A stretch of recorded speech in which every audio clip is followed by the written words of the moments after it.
Good morning, everyone, and welcome. We are so excited that you're here.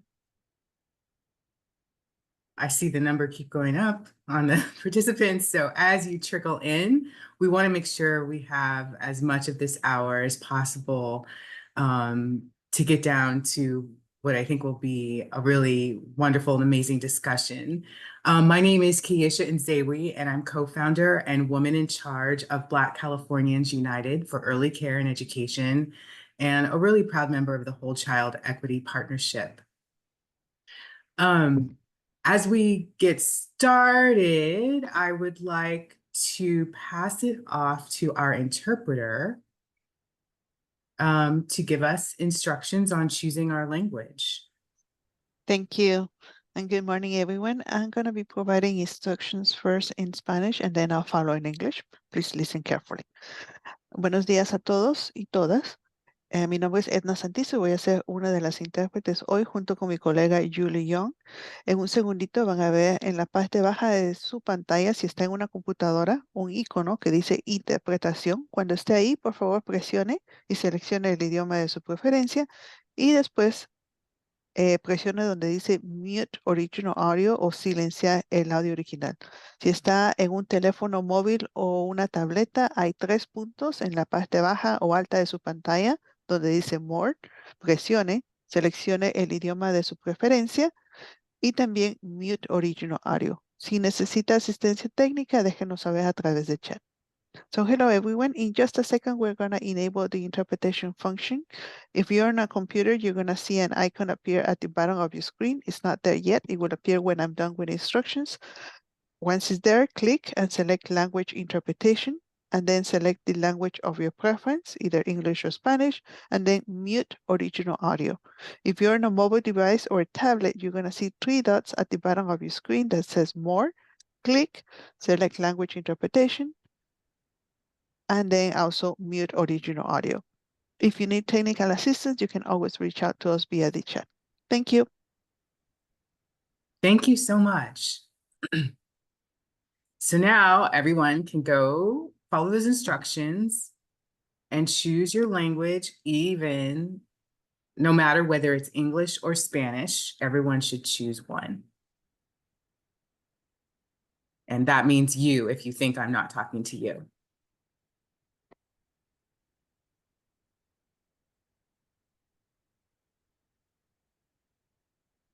Great. Well, here is a slide explaining to you who Whole Child Equity Partnership is. You can see on the left-hand side, hopefully for many of you, familiar logos of all sorts of organizations in this state who have really prioritized taking a whole child, whole family, and whole community approach to addressing the well-being of prenatal to 3 in California.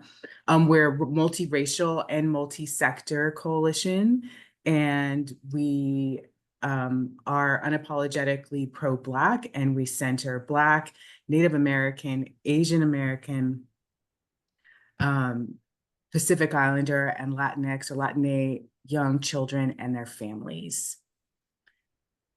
Oh, you all are like cutting up in the chat only because like I say that because it covers up my things. We can go to the next slide. Actually, I'm not sure what the next slide is, but we can probably go to the next slide. So yeah, there you are. People are starting to introduce themselves in the chat, but I want to introduce our really amazing panelists. Sadly, Dr. Cheryl Grills is unable to join us this morning. She had unexpected, well, obviously most emergencies are unexpected, but she's unable to join us, but we still have Dr. John Dobard, who's Vice President of Policy and Programs at Catalyst California, and Lisa Holder, who's an attorney and is the president of Equal Justice Society and also a former member of the Reparations Task Force here in California. And again, my name is Kiesha Nzewi, and I'm co-founder and woman in charge of Black ACE, Black Californians United for Early Care and Education. So with that, I think we can jump right into our discussion, which we're going to kick off with Lisa. If you can give us a, oh, are there more announcements? Oh, housekeeping, sorry.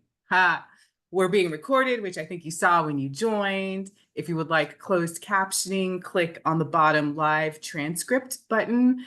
And if you do have a question, that's a good announcement. If you do have a question, use the Q&A box. And depending on what the question is, we may do it within the discussion, but there will also be dedicated time at the end for any remaining questions that did not occur, we didn't get to naturally in the course of the conversation. And at the end, we'll also have resources and reminders, especially for our second webinar to come later this month. So I think with that, we can get to our discussion. I'm like waiting to see if there's any surprise slide coming. Oh, okay. Oh, the prompts are right there. First, before we get to the first prompt, I want to ask Lisa, if you mind setting a context for us of how we got to where we are in California around reparations. Yeah, I'll set a little bit of a historical context, and the historical context really is both national and international. One of the most important things to understand that the reparations that we're fighting for right now that centers Black folks and African Americans is certainly not a new fight, right? Basically, the day after emancipation, people were pushing for their 40 acres and a mule. And so reparations has been around for a very, very long time. This notion of 40 acres and a mule, this is not an urban myth. This was actually a promise and a contract made to the newly freed enslaved people. And it was Field Order 16 that was signed by General Sherman and approved by President Lincoln. And that was a promise to all newly freed Black people that they would receive those 40 acres and a mule. And in fact, many actually did receive those 40 acres and a mule. But during the course of Reconstruction, with all of the anti-Black sentiment and retrenchment that occurred over that 8 to 10 year Reconstruction period, during that period, those properties were taken away. So those even Black people that did receive the 40 acres and a mule, literally in Central Florida, they were taken off those properties, and those properties were returned to their former enslavers. So that is an actual contract and promise embedded in our laws that was reneged on, and throughout the 19th and 20th century, there have been major inflection points in the reparations movement. I mean, people are familiar with folks like Sojourner Truth, Callie House, Marcus Garvey, Dr. Charles Ogletree. These are some of the iconic activists that really created a lot of momentum around reparations in the 20th century throughout the nation.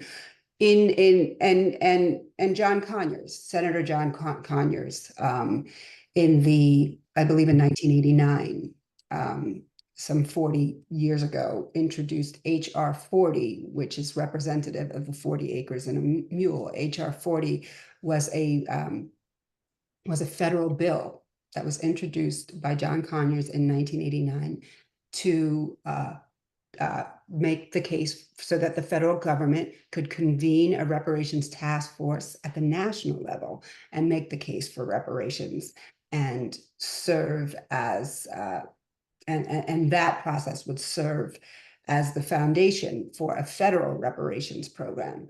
That process has been stymied for 40 years and stalled. It has never completely made it through both houses, and it's never made it to a hearing. That's all that HR 40 is asking for, is that they establish. I mean, it's made it to a hearing for the first time last year, I think, but it is never, and all it's asking for is a task force to discuss reparations, not to do anything. So in any case, so HR 40 is an important aspect of that of this history, because that bill still exists and it still has the sponsorship of over 200 representatives in the House of Representatives. So it's not a done deal. And it is something that we're still fighting for, because many of us do strongly feel that ultimately this falls in the lap of the federal government, because the federal government is really the only entity that has the resources to pay the actual debt owed, if we're talking about raw numbers. But California, we certainly do have a lot of resources here. And in fact, California is the 4th largest economy in the world. So it's good and important that California was the state to take the biggest step toward reparations. In 2021, based on the hard work of Secretary of State Shirley Weber, AB 3121 was passed, which allowed for a California Reparations Task Force to be convened. They chose nine active members of the community, including myself, to be on that task force, and we served for 2 years. We wrote the California Reparations Task Force report, which is an 1,100-page book of truth that Beautifully bound book.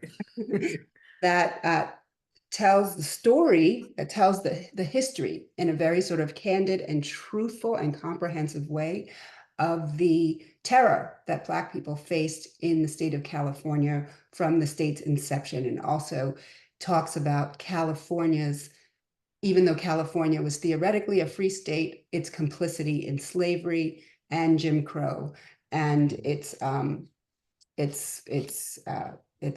complicity and generation of post civil rights apartheid. So,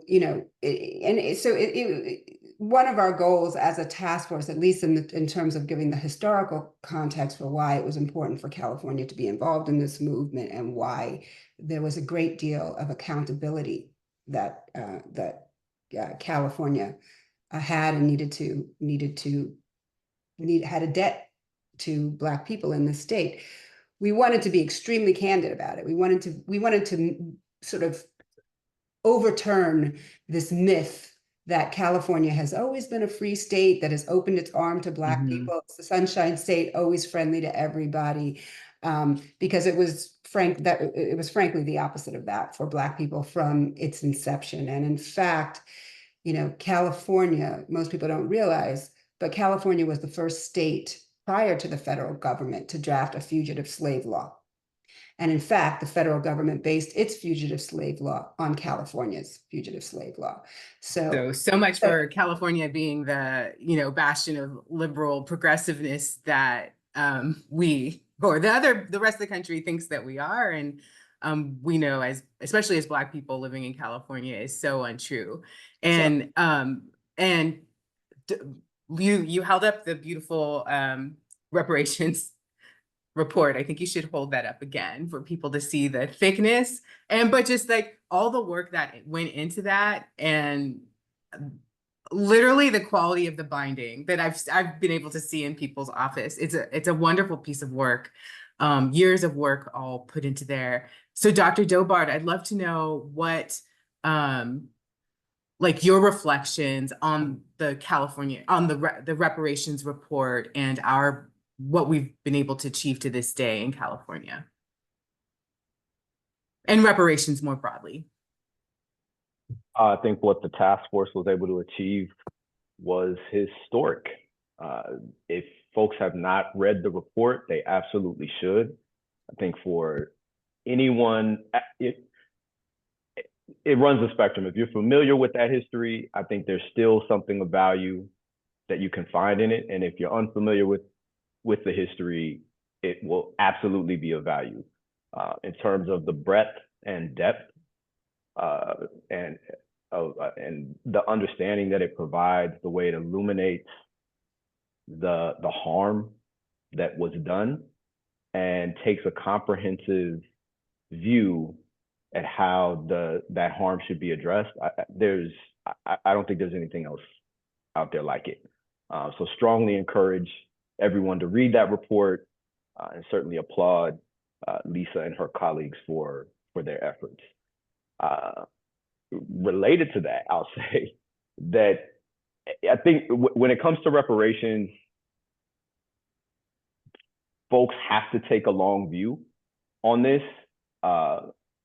You know, we're part of the Alliance for Reparations, Reconciliation, and Truth, and one thing that we commonly talk about, and particularly my colleagues from the California Black Power Network, is that the harm was not done in a day or a year or one legislative session, and we shouldn't expect that repairing that harm will be done in a day or a year or one legislative session. You know, this has been a very long fight, and there's a lot of frustration that people have when it comes to this issue of reparations, and that frustration is very understandable. Also, again,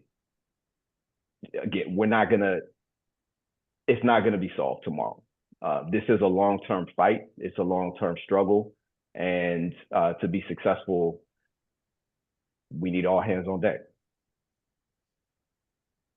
I think, Dr. Dobard, I asked you when we had the conversation in August, like to your point just now of this being a long fight. I asked you the question of August, like how are we going to remain for this long haul? Like, should we believe that we'll ever achieve anything? I posed that to you for the people listen, like, because it's not inspiring to hear that it's going to be a long fight, but it's reality. Like, how do we keep going? So I do think there are reasons to have hope, and I don't want to get too far ahead because I anticipate there's going to be a question. We'll have an opportunity to talk about what opportunities are ahead, and what I hope instills hope in others, even though, you know, against that backdrop of it being a long-term fight. So I can jump to that now, or we can wait until we get to that particular. We can wait. I'll let you have your plan, the moment you planned. Okay. Then Lisa, first, someone's asked, like, where can people get a copy of the report that's actually bound? Everyone can find the report on the Reparations Task Force website, but is the bound copy publicly available? No, the bound copy is not publicly available. It would have been prohibitively expensive. I'm sure. All of our compensation for but too much of our compensation would have been used to replicate this bound copy. So no.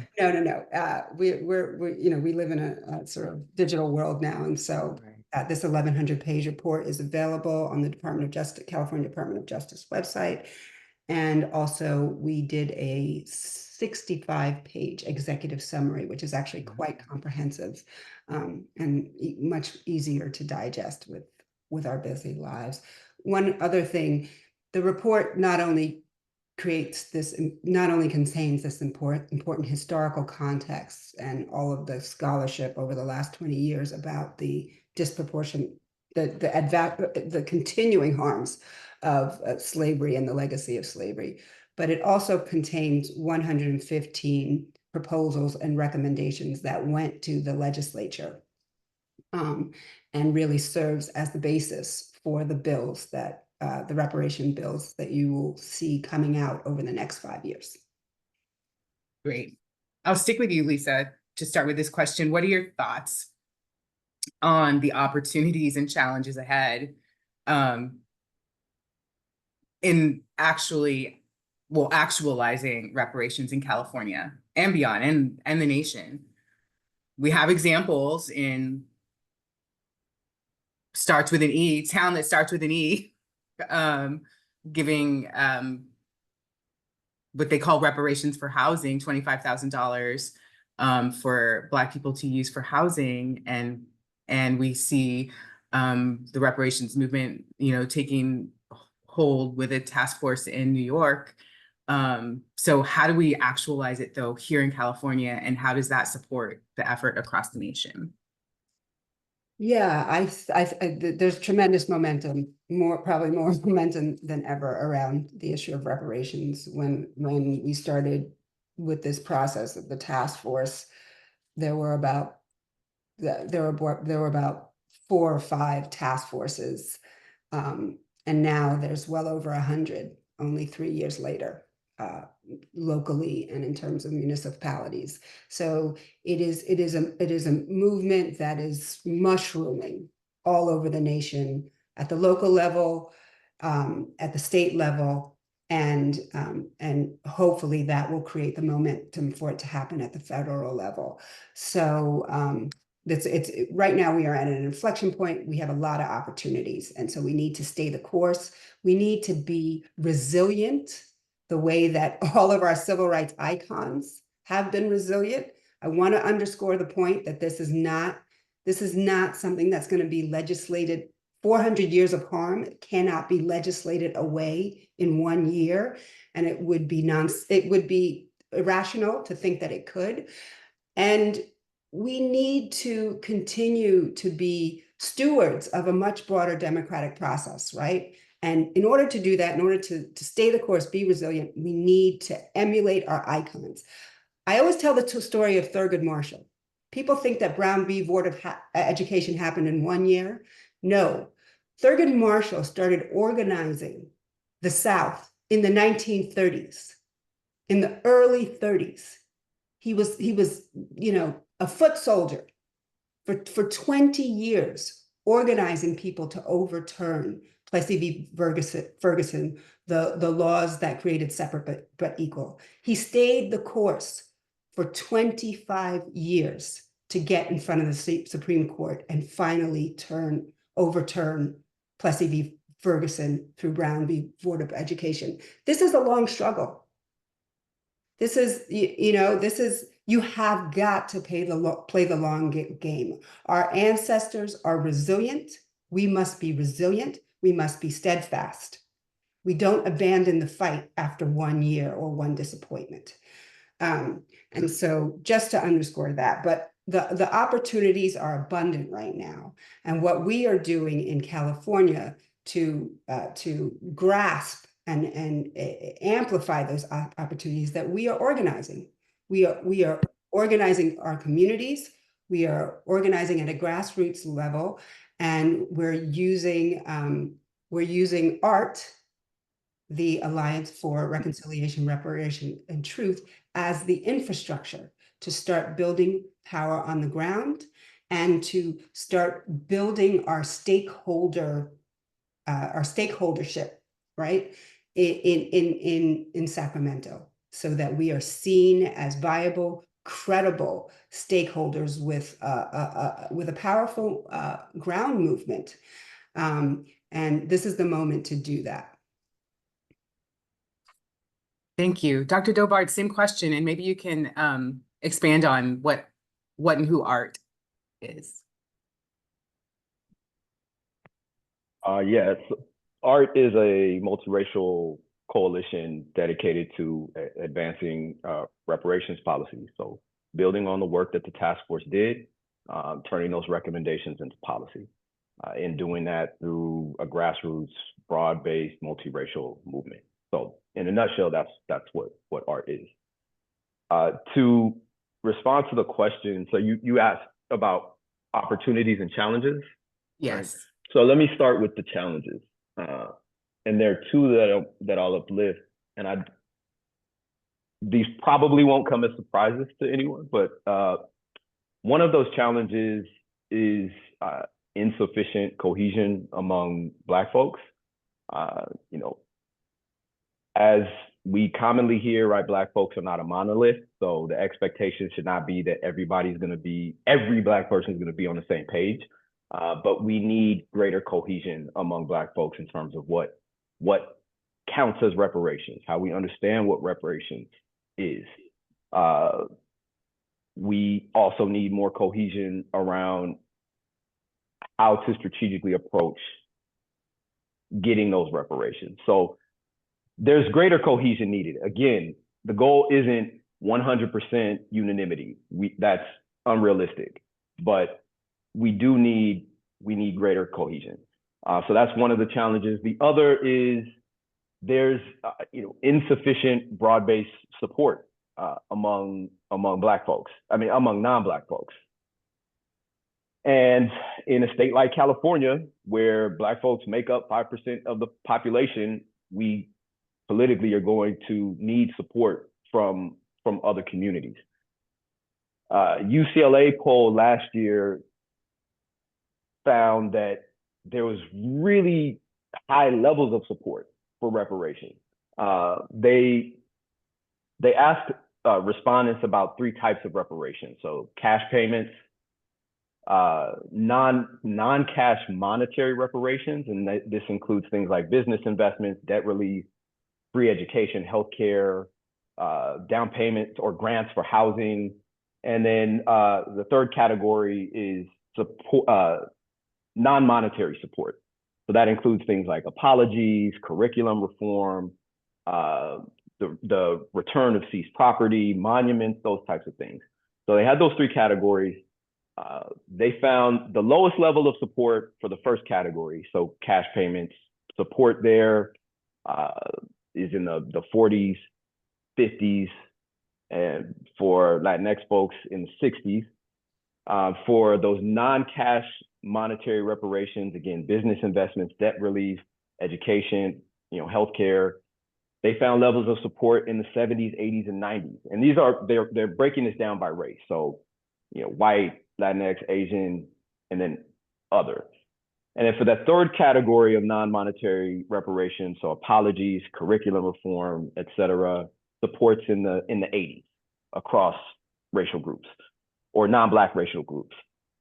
So again, cash payments had the lowest levels of support, very high levels of support for those other forms of reparations. This would suggest that folks should feel really good, and it should instill a lot of hope.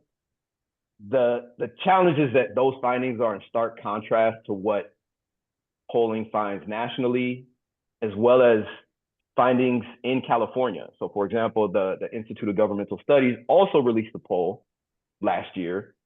They only focused on cash payments, but found very high levels of opposition. So around 60% of voters oppose cash payments, whereas 28% favor cash payments.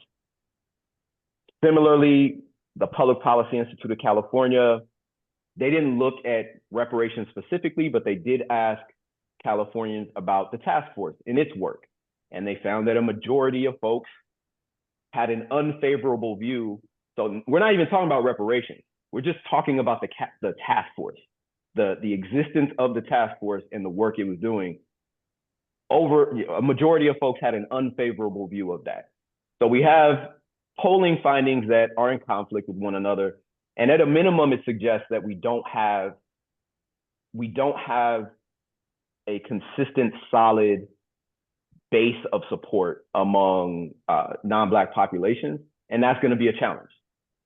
So again, insufficient cohesion among Black folks, insufficient broad-based support among non-Black folks are some of the challenges we face. However, even with those challenges, there are opportunities and are things that should give us hope. One is that there's political will. Again, the task force was established and it did its job. That was established through legislation.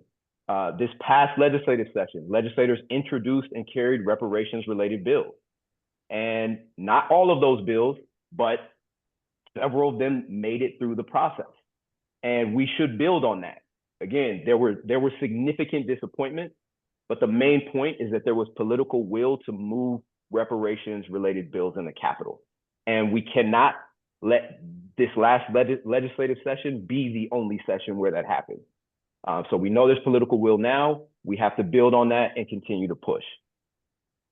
Second opportunity is that there's notable public understanding about the problem that we're seeking to address.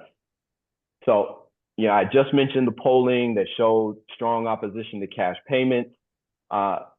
Even with that, there is understanding among sizable portions of non-Black populations that the legacy of enslavement in this country has had an impact on Black folks. So again, folks may oppose cash payments, but there's also a sizable number of folks who acknowledge the enslavement of Black people in this country has had and is having an effect on Black people here. So that same polling found that, you know, white, Latinx, Asian folks in the 40s all understand that. Similarly, PPIC poll found that, you know, 53% of folks believe that the legacy of slavery has effect on Black folks, and then roughly 80% believe racism is still a problem. 71% believe racial and ethnic discrimination contributes to economic inequality.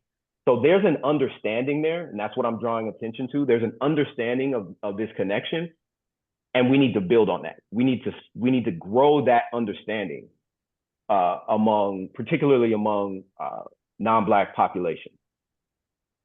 Last opportunity is that, and Lisa alluded to this, or Lisa mentioned this, is that there's organizing. So efforts are underway to organize communities. This includes Black communities and non-Black allies. We are not going to win with this organization. We will only do it with an organized base of power. And there's an infrastructure that's being built to build that base. And that instills hope in me, and I hope it instills hope in others. Thank you so much. So Whole Child Equity Partnership, like I said at the beginning, is focused on prenatal to 3. So we focus on the area of childcare, health, economic justice, and which is what brought us to our interests. That's our entry to our interest around reparations. And in the 1,100 pages of the report, it's clear that there was a blind spot with the task force around prenatal to babies, to toddlers, to preschoolers, because there's a lot around education, but not early education, K through 12, higher education and whatnot. Why is it important that we bring this up now and don't forget about the babies and all the adults who love on them? Yeah, we didn't forget about the babies, but we really focused. A lot of this was about the way that we formatted things and about the way that we structured the report. And so we focused on areas of harm, and we focused on specific time periods, as opposed to breaking things out into community demographics. Do want people to understand that this report is broken down into 13 chapters that focus on 13 areas: enslavement, racial terror, political disenfranchisement, housing segregation, separate and unequal education, racism in the environment and infrastructure, pathologizing the African American family, control over creative, cultural, and intellectual life, stolen labor and hindered opportunity, unjust legal system, mental and physical harm and neglect, and the wealth gap. So that is sort of how we structured it, and then sort of broke it down in each of these areas, each of these rubrics, thinking about specific demographics. We did focus in the education area on K through 12. And it is important for us to be more expansive in our focus, right? Because those first 5 years are critical. In the K through 12 area, we focused on things like, in education, early, bringing in African studies and African American studies and an African American studies curriculum as early as kindergarten. And that can be certainly expanded to pre-K and the first 5. I think and the other thing is, one of the chapters focuses specifically on the pathologizing the Black family. So that's where we honed in on things like our child welfare system.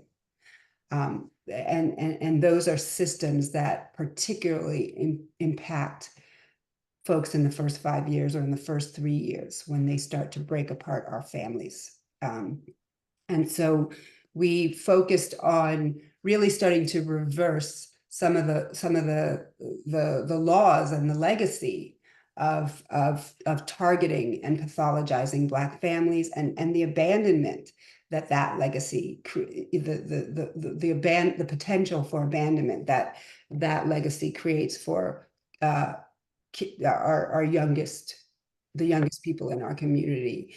One of the areas in the child welfare system where we see Black people and Black youth, Black young children and babies falling through the cracks most is this area where under the child welfare system rubric, they're not just looking for abuse. They also have a category of neglect. And because of all of the implicit biases in these institutions, that category of neglect is weaponized against Black families and tears Black families apart. And so in our task force recommendations, we are asking to pretty much jettison those types of amorphous categories like neglect that give too much discretion for bias to enter into the process. We are looking for colorblind for some blind decision-making processes in the child welfare system. And we also, for age 1 to 5, I think that chapter on pathologizing the Black family and the changes that we are looking to make will have a huge impact on the youngest people in our community in terms of creating stronger families and stronger bonds, and ensuring that even if there's issue of child removal, children, especially the youngest children, can still stay with their families. So making it easier for the extended family to have rights to take children who are being removed from the home. And then, all of the way that the report has been put together, and all of the recommendations that we make, they're all iterative and they're all supportive of one another, and they allow for greater Black permanence in our communities, right? And greater health, greater safety, greater access to nutrition. There's a whole set of recommendations that talk about access to better nutrition for the youngest members in our community, and access to grocery stores and fresh foods and farm to table, farmers markets, etc. in our communities. All of these are the types of policies that will create safe spaces for folks in the 1 through 5 category. So I do think that we need to be even more intentional about that age group, but all of the policies that we've created will have the potential to create safer spaces for folks in the 1 through 5 category. Thank you, Lisa. Dr. Dobard, why do you think it's important to include PN to 3 in these discussions? Because I don't think we can effectively address the harm if we don't address that category of folks. As many, if not all of you are probably familiar with, there's been this emerging field of study around intergenerational trauma. I think for those of us that are part of communities that have experienced that kind of trauma, I think anecdotally, we have a sense of that. And there's research that's now bearing that out and showing the ways in which trauma generations ago live on through future generations. And if that's right, we can speak to the psychological, neurobiological effects that the trauma of enslavement and subsequent state-sanctioned anti-Black racism have had on generations throughout the centuries. That lives on now. And so it doesn't make any sense to talk about reparations without being attentive to the ways in which that intergenerational trauma impacts prenatal to 3, because it starts in the womb. That impact starts in the womb and then bears itself out in life. So I think it's part of just addressing the harm. And if we don't pay sufficient attention or don't pay any attention to that group, then we aren't doing our job of being attentive to addressing the harm. Thank you. And I do, while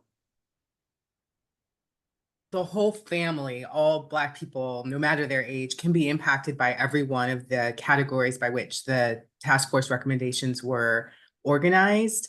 I believe there was nothing that specifically called out babies, toddlers, preschool age, like nothing was specific to that. But I appreciate that pointing out that it does impact them. But I know that from our partnerships vantage point, we would like things very specific to that age group and to the grown-up population that is responsible for that age group, whether it's their health, making sure babies and birthing people babies are delivered healthy and birthing people experience safe births, that, as you said, Lisa, everyone has enough food to eat and good food to eat, and that the people who care for our young children are paid the wages that they deserved. That's not necessarily a reparations issue, but just the fact that Black women are original child care providers in this nation to the exclusion of their own children, and that should be recognized in this work as well.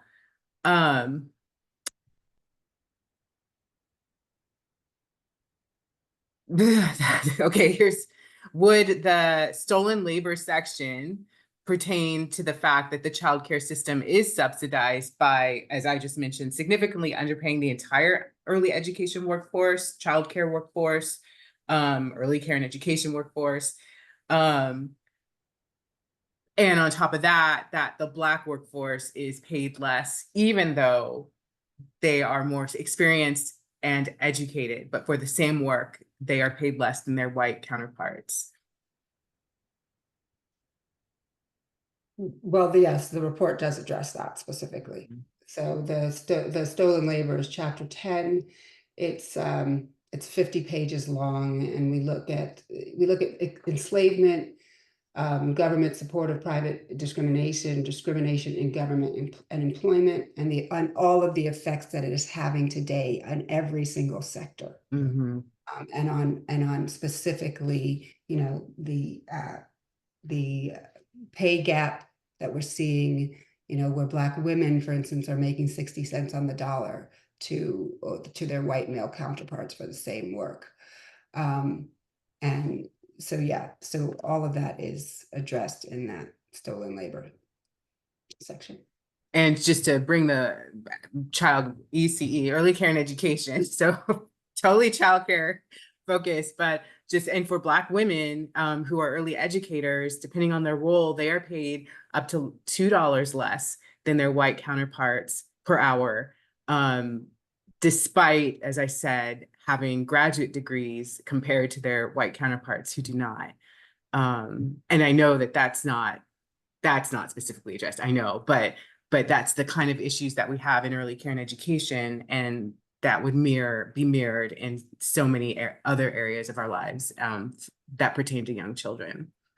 As we near, okay, looking at the time, I'm curious what one of the questions it scrolled away. I saw Dr. Dobard, you said we have to have hope. But we also, well, that one, no, that's not the right metaphor I'm thinking of, but we have to have hope. But what can people actually do? What can organizations do? Right now there's just under 100 people with us. There was just the last time I looked before, there was a little over 100 people who are here probably and hopefully willing to do something in support of this movement. What exactly should people be doing? But especially, I feel like our non-Black friends who would like to be more than allies and would rather be accomplices. They should go to alliance4.org and inquire about joining ART and getting involved and being part of an organized effort to push for change here in the state.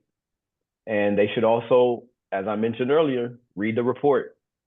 It is lengthy, but it is well worth the effort.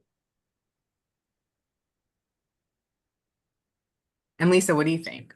What should people be doing? Yeah, one of the ways that we've been able to, that we're able to plant seeds for a broader multicultural, multiracial alliance is by having people take the initial step of endorsing the California Reparations Task Force report. We have over 700 endorsements from folks in all sectors, philanthropy, medicine, law,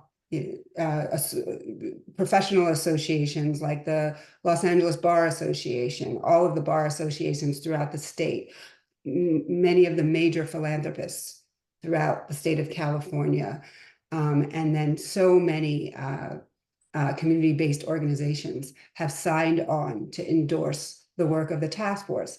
And this is such an important aspect of our mobilization, because it's a way to bring people into the process, and then they can, once they sign on, they can start getting more information about what is happening, how the task force report is actually being implemented into policy. So that's one simple thing. Just go to www.supportreparations.org to endorse the task force report.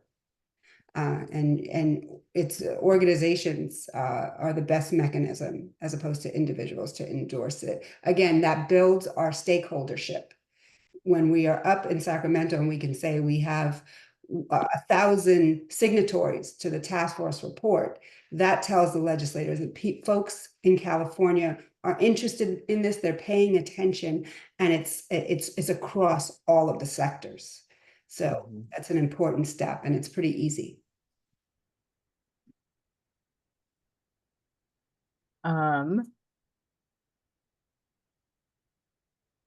It's too messy. I'm sorry.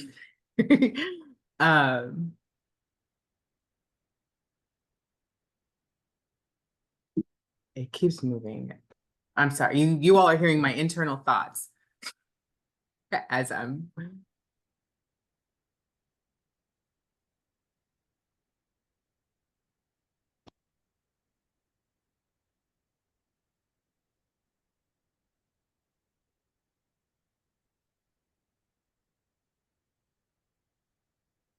One question. Well, actually, I don't understand the question, so I'm not going to say it. I'm sorry for teasing you that way. Do you have what are any final takeaways people should have before we let people know about our next webinar?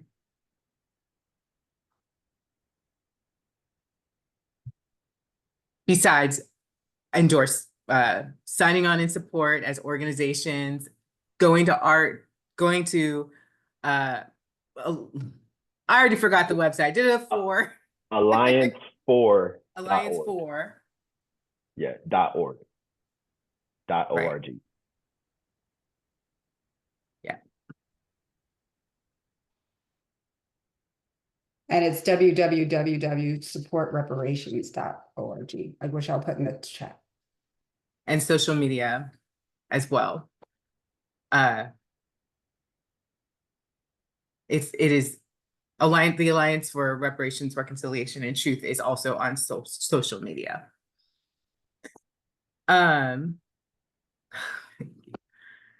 Okay, then. I don't think we answered your question, Keisha. Okay, for your final thoughts, yeah.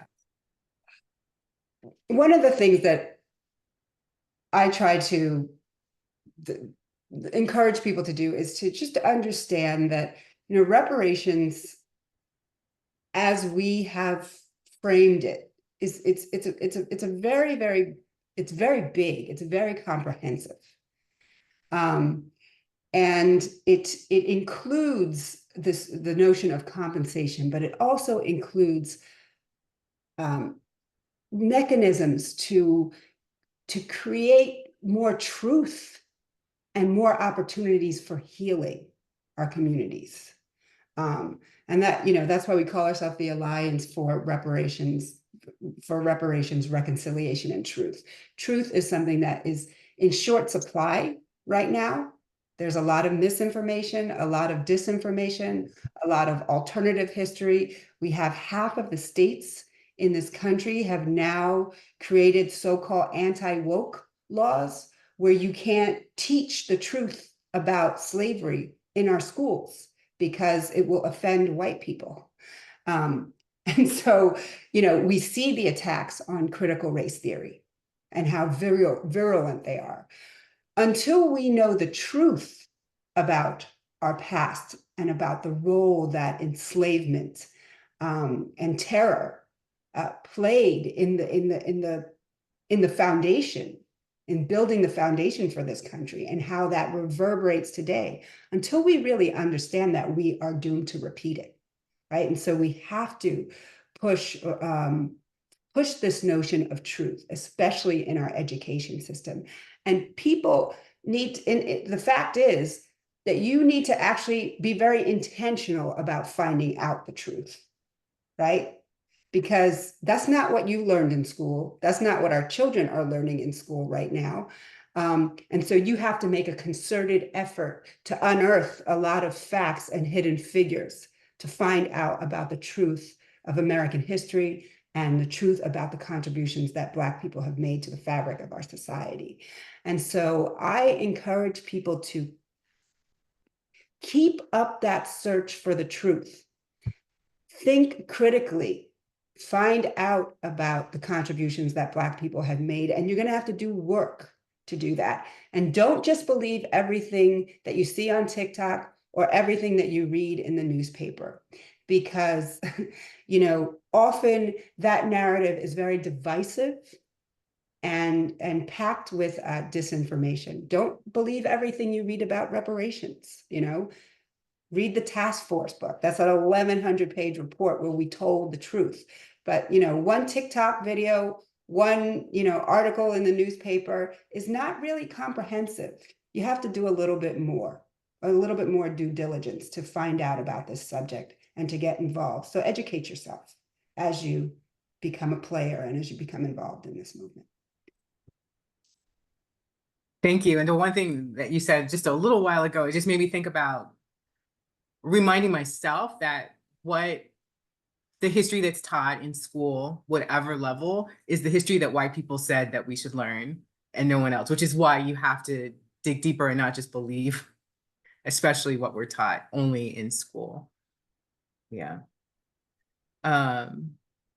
Dobard, final thoughts? The only thing I'll remind folks is that we are to keep at the center of your mind that what is at the heart of this is repairing harm. You know, you've heard that term a lot, and I think it's important to keep that in mind. One of the reasons that people often give for why they don't support reparations, one of the reasons that non-Black folks often give for why they don't support reparations is that they don't think that the current generation of Black folks is worthy or you know, deserving of reparations, and we need to disabuse folks of that notion. And I think you do that by reminding folks that we are trying to address a harm and a series of harms that have impacted folks across generations. And far too often, I think folks don't understand that. And so we need to make sure that this issue is being humanized, and that folks see the ways in which, again, that those harms have reverberated across generations. And so you should, Black folks understand that. If you're a non-Black person, there's work that you can do to both understand that and be a spokesperson and be an ally and help educate your folks about that. Thank you. Thank you both so much for this rich discussion. We've made it almost to our hour, so I want to just give a couple of announcements, and we have a closing slide. Well, I can see in my mail today, I get it in my email, that my ballot is in my mailbox when it's being delivered today. So we want everyone obviously to vote and spread the word that the last day to register is just in a couple of weeks, October 21st here in California. But that once you get your ballot, you can start dropping it off right away. You don't have to wait for voting day, although I do because I want a sticker. But please spread the word among all of your constituencies to encourage them to register if they have not yet, and to actually take the step to vote. Next slide. Here is again, alliance4.org is how you learn more about the Alliance for Reparations, Reconciliation, and Truth. And the reparations report can be found on the task force website. If you just Google California Reparations Report, it will come right up. The full report, as we said, is 1,100 pages, but the executive summary is much shorter at around 60 pages. And those are good ways to become familiar with it. Next slide, if there's one. Part 2 of our webinar series is our call to action for prenatal to 3 families. And that is on October 21st, a Monday. So just about 2 weeks from now, from 2 to 3 p.m. And we have speakers, Assemblymember Mia Bonta and Assemblymember Isaac Bryant joining us for that discussion. And again, that's hosted by us, the Whole Child Equity Partnership. If you are interested, I don't think this is a slide, but if you are interested in learning more about the Whole Child Equity Partnership or becoming a member of the partnership, you can, I'll just have you reach out to me. I know, and not Eva. Yeah, she's not on here. So my email is Keisha, Keisha @blackece.org. And there's the contact information for our speakers, Dr. Dobard and Lisa Holder. And then finally, we have an evaluation somewhere. Oh, in the chat. There you go. So to please help us out and fill out that evaluation. So with that, I thank you again, Dr. Dobard and Lisa Holder, for joining us for this discussion around why P into 3 is important in reparations, and for your continued commitment to this work moving forward. Thank you all for joining us. Take care.